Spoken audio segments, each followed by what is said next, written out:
I'd like to thank your esteemed president, Dr. Ward, for extending the invitation for me to serve as your first Lyceum leadership speaker. And I'd also like to thank your student government leadership, Mr. Thomas and Ms. Clark, and Reverend Bird for their very warm welcome upon my entrance to campus. And I'd like to thank each of you, faculty, staff, and certainly the heart of this university, the students, the Falcon family, for allowing me to be here to share with you for just a little bit this morning. If I may, I'd like to introduce to you also one of my colleagues who serves on the North Carolina Court of Appeals, who I'm delighted was able to be here to share with us for just a little bit this morning, Judge Mark Davis. Please stand up.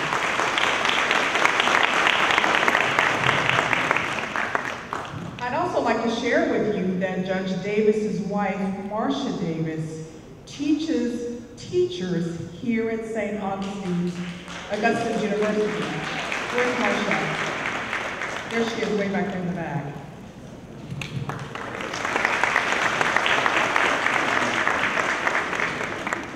As my assistant Robin and I came on this beautiful campus on this beautiful day this morning, we were captivated by the beauty of this campus. We were captivated by your beauty. As many of you were hustling off to class, and we certainly saw many of you hustling to this room. And we talked about, yes, the beauty of the campus, and yes, the beauty of you, the students. But one thing that was immediately apparent to both of us was that there are big things happening at St. Augustine's University.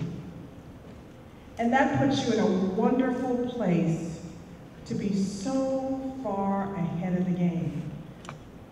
If you will allow me just a brief moment to share with you a bit about my story and my path as to how I became a justice on the Supreme Court of North Carolina, just to talk with you some about my path, and also to talk with you about the meaning, not really just of my path, but of your path, and how you determine where you're destined to be. You heard a little bit of my bio read by Ms. Reeder. I'm originally from Nashville, Tennessee. And I hope I make the point, y'all, that I'm not sure that folks necessarily would have said that Cheri Beasley would be on the Supreme Court of North Carolina, okay? I'm originally from Nashville, Tennessee, and thinking about the big city life, I'm an only child and wanted to go to college in New York City. And so Dr. Ward, my mom, and I had this conversation, and I'd been accepted to Juilliard and to Columbia, and she just really couldn't see her baby girl going to be in the big city, and so our compromise was Douglas College or Rutgers University. Douglas is the largest women's college in the country. And so off I went, thinking that I wanted to live this really wonderful, glamorous life in New York City. And I enjoyed New Jersey and I enjoyed New York. I had a really good time in college. My majors were economics and political science, and I had minors in accounting and in finance. And I really thought that I saw myself in the business world. I took a year off between law school and college and just thought about what it was I wanted to do, but of course I also worked.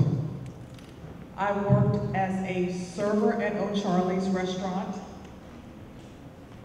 I also was a telemarketer for a symphony program, you know, the people who call it dinner time and everybody hangs up on. And I also had the opportunity to work at the Tennessee Human Relations Commission.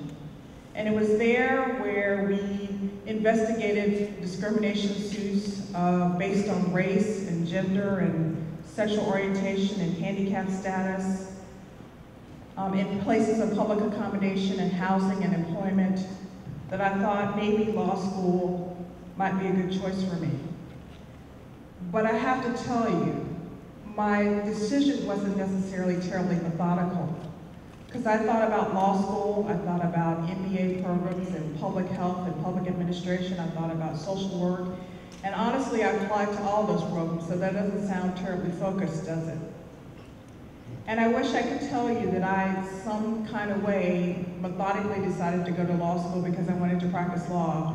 What I knew was that with my undergraduate majors, and given the time where we were with the economy, that I needed to go to graduate school, and so I chose law school. I thought I was headed to North Carolina Central University. I was waitlisted at Carolina Chapel Hill. And about 3 weeks before law school started, I received a full scholarship from the University of Tennessee Knoxville School of Law. And so I'm a graduate of the University of Tennessee School of Law. You have so many more options in law school now. At the time, you couldn't really major in anything, and so I took a general course of study, and I did have the opportunity to study at Oxford while I was in law school. After graduating law school, once again, I really wish I could tell you that I knew exactly what I wanted to do. I wish I could tell you that I knew the area of practice of law that I wanted to practice, but I really didn't. And so I took some time, just a little bit of time, to travel in England again and enjoyed that. But let me tell you what happened in the meantime. Not fully realizing that I was going to be moving to North Carolina, I missed the deadline for signing up for the North Carolina bar exam. In North Carolina, the bar exam deadline is way out before the bar. So I had to wait a completely new cycle in order to sit for the bar exam. So I did work, and I worked in legal departments, and took the bar exam and I passed it. And I really wish I could tell you that once I passed the bar, that I knew the area of practice of law that I wanted to practice, but I really didn't.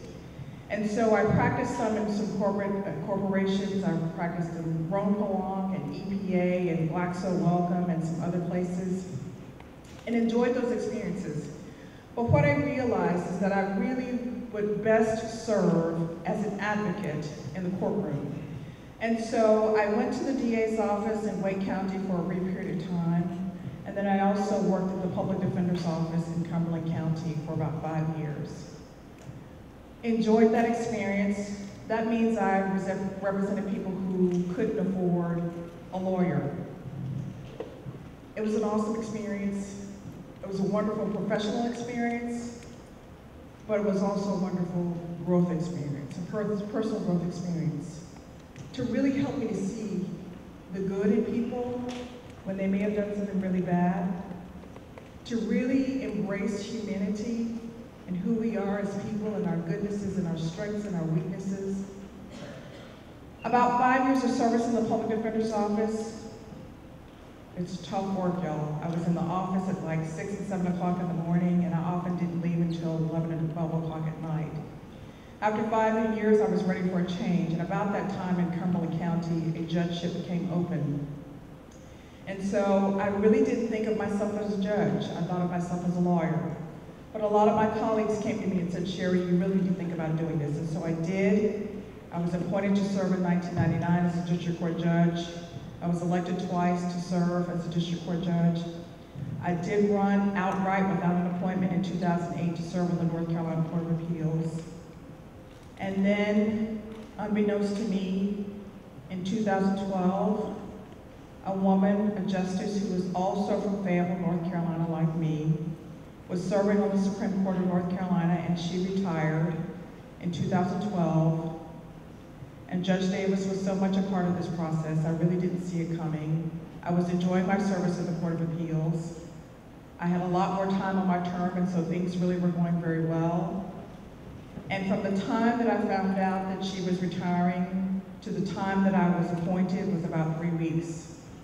And I was appointed to serve on the Supreme Court of North Carolina. So I say all that to say this.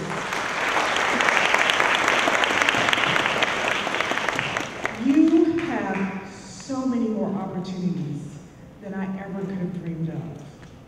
I am asking each one of you, as talented, intelligent, bright, inquisitive young people, to seize this moment.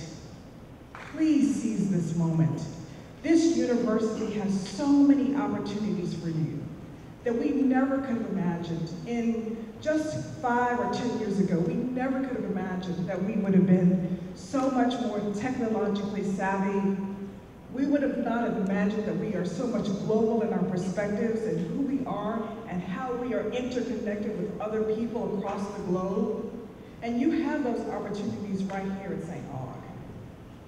I really hope that a common theme of what I've just shared with you was, for so much of my path, I just didn't know. I didn't know. I didn't know what the next step was. I didn't know where this journey was taking me. I didn't know necessarily how to get to the next step. But I hope my story also tells you something else. It is hugely important to be prepared. Because you really don't have to know. I don't know if you all came in here knowing what your majors were going to be. I don't know if you came in here knowing what your chosen professions were going to be. And a lot of times we choose and we think we know and we find ourselves somewhere else anyway. And the beauty of that is that there's absolutely nothing wrong with that. So I hope that you will follow your passions and know that there's not necessarily a right way or wrong way to walk this journey.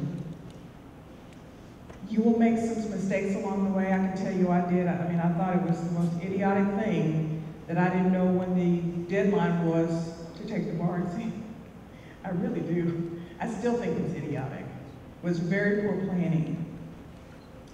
But please know that you can do absolutely anything, and really beyond anything that you can possibly imagine, as long as you are prepared.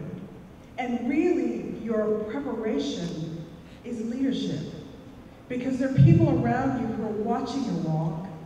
There are people around you who you don't even realize are emulating you and taking things from the way they see that you're living your lives. And so that's just so hugely important that you live your life in a way that you're serving as an example to others. I hope you also realize that your experience here at St. Aug's, even though your parents may be telling you otherwise, is really not just about the job that you get when you leave here. Your perspective will be broadened. Your personhood will be broadened. All of the things that you hope to be and your familial connections will be broadened. And so much of who you are and who you will be grounded in your experience here at St. Aug. You will be well-rounded and you will have the opportunity to reach for heights you never probably could have even imagined. And I don't know if you've had the opportunity to travel, but whether you have or not, and really, believe it or not, this really is grounded in leadership. Because the more you know about a whole lot of things, you just never know how you might connect with somebody who gets you to the next level. So I would encourage you, whether you have the opportunity to do a whole lot of travel or not, and I didn't at your age, I mean, I was a broke student. But please read about other places. Know what's happening in the world and in your world. Know about things around you. Know what's happening in Iran and Iraq. Know what's happening in Mexico. Know what's happening in Durham. Know what's happening in Granville County. This is your world. And I will tell you the other reason that that's so important is because as this state and as the city and wherever it is you may end up in this world grapples with its problems and its concerns, folks will turn to you as leaders of not the next generation, but of our generation, not only to address our issues and concerns of today, but of tomorrow. I dare not say this before my twin sons who are 13 and just started high school, but kids, college students are much smarter than we were years ago. In fact, my kids are really smarter in a lot of ways than I am today. Y'all, please don't tell them that. But you have to know, when you have those strengths and your talents, Don't keep them bottled up. These are gifts for you to share with the world, and it's so important that you cultivate your talents and do so in a way that you maybe never even imagined. I hope so you also realize that in 2014, we're in a place that we really are at a crossroads. There's so many answers that the world is looking for. Those answers will be found right here in this university. So I'm excited about what you do. And I'm excited about what you're gonna do. I'm excited about the ways in which you will lead, the ways that you will teach, the ways that you will grow, the ways that you will plant, and the ways that you will cultivate. I'm excited about your reaches. I'm excited about your promises. And I hope you are excited too. I hope you will every single day, yes, seize this moment, but also cherish this moment. Cherish your friendships, cherish your families, cherish your integrity, cherish your ethics, safeguard your ethics, and know that in everything you do, your word is your bond. And as big as this world seems, in so many other ways, we're very small and incestuous, and who you are and whose you are will follow you all the days of your lives. So I am indeed excited. I thank you for having me. I understand we will have questions, and I'm delighted to engage.